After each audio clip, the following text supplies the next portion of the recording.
जिंदगी का बड़ा हिस्सा तो इसी घर में गुजर गया, मगर कभी आराम ना नसीब हुआ। मेरे शौहर दुनिया की निगाह में बड़े नेक, खुशखल्क, फयाज और बेदार मग़ज़ होंगे, लेकिन जिस पर गुजरती है वही जानता है।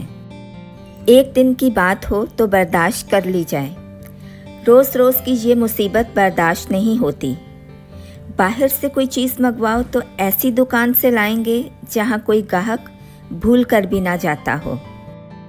एक बार एक जेवर बनवाना था, एक पहचान के सुनार को बुला रही थी। इत्तेफाक से आप भी मौजूद थे। बोले, ये फ़िरका बिल्कुल एतबार के काबिल नहीं, धोखा खाओगी। मैं एक सुनार को जानता हूँ।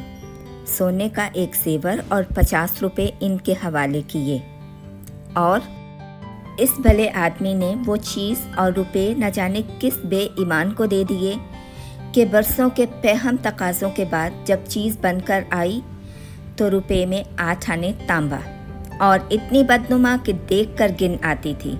बरसों का अरमान खाक में मिल गया, रो पीट कर बैठ रही। आदमी एक बार खोकर सीखता है, 2 बार खोकर सीखता है, मगर ये भले मानस 1000 बार खोकर भी नहीं सीखते। सच कहती हूँ, बाज़ औक़ात एक एक पैसे की तंगी हो जाती है और इस भले आदमी को रुपए जैसे घर में काटते हैं।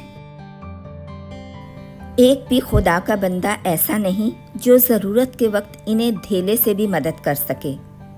2-1 बार हज़रत को इसका तजुर्बा और बेहद तल्ख़ हो चुका है, मगर इस मर्द खुदा ने आंखें ना खोलने की कसम खा ली है।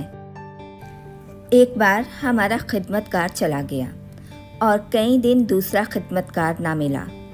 मैं किसी होशियार और सलीकामंद नौकर की तलाश में थी, मगर बाबू साहब को जल्द से जल्द आदमी रख लेने की फ़िक्र सवार हुई।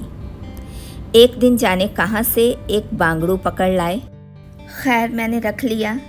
मैं बार बार क्यों इनकी बातों में आ जाती हूँ, मुझे खुद ताज्जुब है। ये आदमी सिर्फ शक्ल से आदमी था, आदमियत की कोई अलामत इसमें ना थी। किसी काम की तमीज़ नहीं, बेईमान ना था, मगर अहमक अव्वल नंबर का। मर्दाना कमरा ही तो सारे घर में ढंग का एक कमरा है।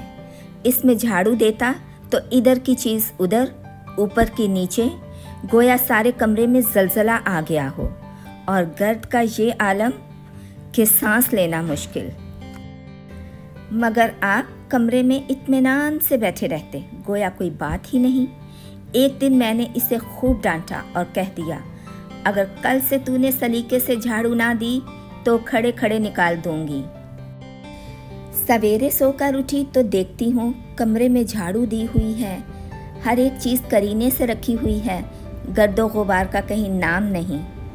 आपने फौरन हंसकर कहा, देखती क्या हो, आज घोड़े ने बड़े सवेरे झाड़ू दी है। मैंने समझा दिया, तुम तरीका तो बताती नहीं हो, उल्टा डांटने लगती हो। लीजिए साहब, ये भी मेरी ही खता थी। खैर, मैंने समझा इस नालायक ने कम से कम एक काम तो सलीके के साथ किया।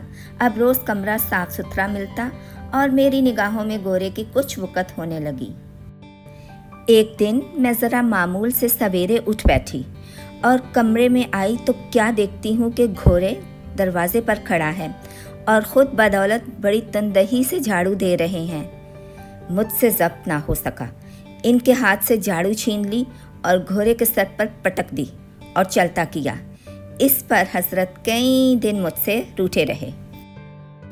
एक रोज़ मेहतर ने उतारे कपड़ों का सवाल किया। आपने क्या किया? अपना कोट उतार कर उसके हवाले कर दिया। हज़रत के पास यही एक कोट था।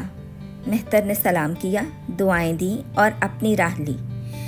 आखिर मुझसे देखा ना गया तो एक कोट बनवा दिया। जी तो जलता था कि खूब सर्दी खाने दूं, मगर डरी कि कहीं बीमार ना पड़ जाएं। इतनी उम्र गुजर गई, मगर इस शख्स ने कभी अपने दिल से मेरे लिए एक सौगात भी ना खरीदी। और मर्दों को देखती हूँ घर में औरत के लिए तरह तरह के जेवर, कपड़े, शौक, सिंगार के लवाजमात लाते रहते हैं। यहाँ ये रस्म ममनू है। जिस दफ्तर में आप मुलाजिम हैं, इसके किसी ओहदेदार से आपका मेल जोल नहीं। अफसरों को सलाम करना तो आपके लिए आइन के ख़िलाफ़ है। इसका खमियाजा आप ना उठाएं तो कौन उठाए? औरों को रायती छुट्टियां मिलती हैं, आपकी तनख्वाह कटती है, औरों की तरक्कियां होती हैं, आपको कोई पूछता भी नहीं। मगर कुछ अजीब दिल लगी है कि इन सारी बुराइयों के बावजूद मैं इनसे एक दिन के लिए भी जुदा नहीं रह सकती। इन सारे अयूब के बावजूद मैं इन्हें प्यार करती हूँ। इनमें वो कौन सी खूबी है जिस पर मैं फरेफ्ता हूँ, मुझे खुद नहीं मालूम, मगर कोई चीज़ है ज़रूर जो मुझे इनका ग़ुलाम बनाए हुए है। वो ज़रा मामूल से देर में घर आते हैं तो मैं परेशान हो जाती हूँ। इनका सर भी दर्द करे तो मेरी जान निकल जाती है। आज अगर तकदीर इनके एवज़ मुझे कोई इल्म और अक़ल का पुतला, हुस्न का देवता भी दे तो मैं इसकी तरफ आंख उठाकर न देखूं।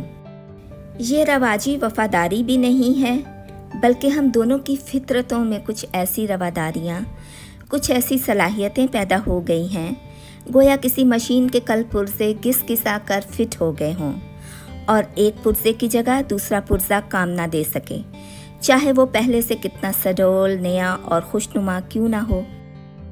जाने हुए रास्ते से हम बेखौफ आंखें बंद किए चले जाते हैं। इसके बरक्स किसी अनजान रास्ते पर चलना कितनी ज़हमत का बायस होता है। कदम कदम पर गुमराह हो जाने के अंदेशे, हर लम्हा चोर और राहसन का खौफ, बल्कि शायद आज मैं इनकी बुराइयों को खूबियों से तब्दील करने पर भी तैयार नहीं।